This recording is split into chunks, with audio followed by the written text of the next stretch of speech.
तो आज हम पढ़ेंगे विशेषण। पिछली कक्षा में हमने अध्ययन किया संज्ञा का, सर्वनाम का। तो पिछली वाली क्लास का हम अध्ययन करें, वापिस आपको बताएं कि किसी व्यक्ति, वस्तु, स्थान, भाव, प्राणी आदि के नाम को संज्ञा कहते हैं। ये आपको जानकारी है, पढ़ाया था। संज्ञा के भेद, 3 भेद, जातिवाचक, भाववाचक, व्यक्तिवाचक, इनका भी विस्तृत लिखाया था परिभाषा क्लास में। फिर जो संज्ञा के स्थान पर काम आते हैं, मतलब संज्ञा हट जाती है, उसके स्थान पर कोई शब्द काम आते हैं, वो होते हैं सर्वनाम। ठीक है, सर्वनाम के सब भेद भी पढ़े थे पिछली कक्षा में। आज हम पढ़ेंगे विशेषण। तो सर्वनाम पढ़ा था, मतलब संज्ञा के स्थान पर काम आते हैं। और विशेषण क्या है? संज्ञा व सर्वनाम की विशेषता बताने वाले शब्दों को विशेषण कहते हैं। संज्ञा भी हो सकती है और सर्वनाम भी हो सकता है। उन दोनों की विशेषता बताना, जैसे अच्छा, बुरा, कमजोर, होशियार, किसी में गुण कैसे, मतलब व्यक्ति की विशेषता बताना, गुण, दोष, रूप, रंग, आकार, बनावट, किसी भी तरीके से किसी संज्ञा या सर्वनाम की, मतलब संज्ञा किसी का नाम, सर्वनाम यानी कि संज्ञा के स्थान पर काम आए है। संज्ञा व सर्वनाम दोनों की जो विशेषता बताए वह शब्द विशेषण कहलाते हैं। जैसे वह काले रंग का है तो काला रंग उसकी विशेषता है। उसकी उम्र 15 साल है तो 15 वर्ष की उसकी क्या है? विशेषता है। ठीक है, वह पढ़ाई में कमजोर है, वह पढ़ाई में होशियार है तो होशियार क्या है? उसकी विशेषता। कमजोर क्या? उसकी विशेषता। वह छोटा है, बड़ा है, छोटा बड़ा, ये भी विशेषता है। तो जैसे ये उदाहरण है, होशियार, अच्छा, बुरा, सफेद। पहला एक वाक्य है, मोहन सुंदर लड़का है। अब इसमें हमारे को ये देखना, मोहन क्या है? संज्ञा।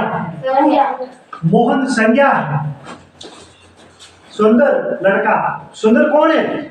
मोहन। मोहन एक लड़का है, वह सुंदर है, इसकी विशेषता है। तो आपको पूछे कि पहली पंक्ति में विशेषण कौन सा है? विशेषण है सुंदर।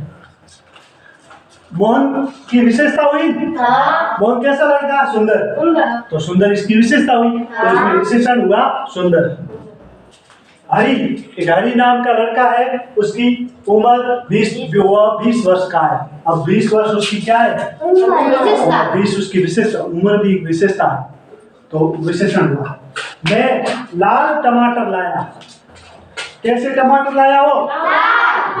मैं कह रहा है खुद भी, लाल टमाटर कैसे है? लाल। तो लाल इसकी विशेषता हुई है, इस कारण विशेषण है। रमेश पढ़ाई में क्या है? कमजोर है। इसकी जगह होशियार भी हो सकता है, तो कमजोर या होशियार आने के कारण इसकी विशेषता है।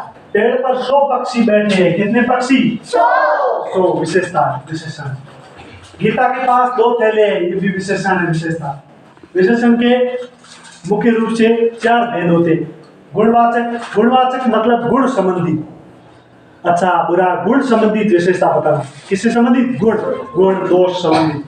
संख्यावाचक मतलब गिनती में, जैसे अभी संख्या 100 पक्षी बैठे, आपको पूछे कि ये कौन सा विशेषण है, तो संख्यावाचक है। सुंदर, मोहन सुंदर लड़का, कौन सा विशेषण है? गुणवाचक। ठीक है।